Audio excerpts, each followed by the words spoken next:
My name is Kevin. I'm a Special Agent with Homeland Security Investigations here in the Los Angeles area. I'm assigned to the Cyber Crimes and Incident Response Team. We received a call from our attaché's office in Toronto, Canada. The attaché's office had explained to us that they had received information from a local bank in Toronto. The bank had reported that an American citizen in the Los Angeles area was sending money to a money mule in the Toronto area. Based on the information that our attaché had provided to us, we traveled to the victim's house here in the Los Angeles area. The victim had recorded the conversations with the suspect on a couple of occasions. This proves very helpful when it comes to prosecution point. We can always play that recording back to the jury for them to hear how this particular scammer impacted this particular victim. I just hope you understand that that's the only way I can send the money. Why do you want to make it so difficult for me? Is it gonna be fine? Is it gonna be nice? When I told you what I want, you are helping me, and I said, okay, this is how I want it. Then why do you want to make this an issue? The pot at the end of the rainbow was going to be so wonderful, the way he presented this whole story to me, what our lives would be like together and how much we had in common. And it was, both of us having lost a spouse, and now we're going to start the rest of our lives together. I just couldn't see straight. Look, there go the Millers again. I come from a generation who trusted most people they met.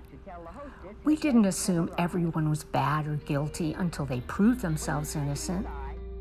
But in today's dating world, you must assume everyone is a scammer until they prove that they're not. It was a perfect storm. My husband had died 2 years earlier. I was retired, and then COVID hit. And so the next 2 years, I'm stuck at home. I was missing having a companion. I was missing having somebody to talk to and have a connection with. I went on a seniors dating site. There were lots of men's faces that came up that were, okay. And this one guy, he just looked like a nice, decent man. He actually reminded me a little of my late husband in his eyes and his smile, so I was kind of drawn to that. There are many worldwide networks of scammers who have different scripts they work from, but there are common red flags to always look for. He's new to online dating. He doesn't have a lot of pictures to send you. That's because he's using someone else's pictures. He wants to know all about your friends and family, not because he cares. It's so he knows if you're going to talk to other people about him who could warn you to stay away. He works outside the country. It could be on an oil rig in the Indian Ocean or in the military, or he's a contractor in the Middle East. It's always something exotic, because then his story can get complicated and confuse you. I wish I knew this before I ever started going online to meet someone. I assumed he was honest and genuine. He spent months texting me 3 to 4 times a day and calling me to establish our relationship. You're already sucked in to this emotional attachment, and that's all they need to reel you in and prime you and groom you to the point where they ask for money. That's all this is about. And they know they're not going to get it until they feel they've earned your trust. So they do whatever they need to, tell you whatever you need to hear. So when he started saying things that didn't sound right or make sense, by the time I saw the red flags, I ignored them because I didn't want to be wrong. I wanted to believe the dream. I was already brainwashed to believe everything he told me, just like being in a cult. Once you're there, number one, you don't want to be wrong. You don't want to admit it because you don't want to be wrong. You don't want to feel you've been scammed. You don't want to feel that you've given money that you're never going to get back to a stranger. So you go with it and you make it happen in your head. Whereas all he's doing is setting you up to take your money that you're never going to see again. There's a private Facebook group for victims of romance scammers. And I joined that.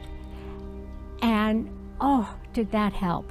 Because there were so many women, mostly women, but there were some men who have all been in the same situation, who lost way more money than I did.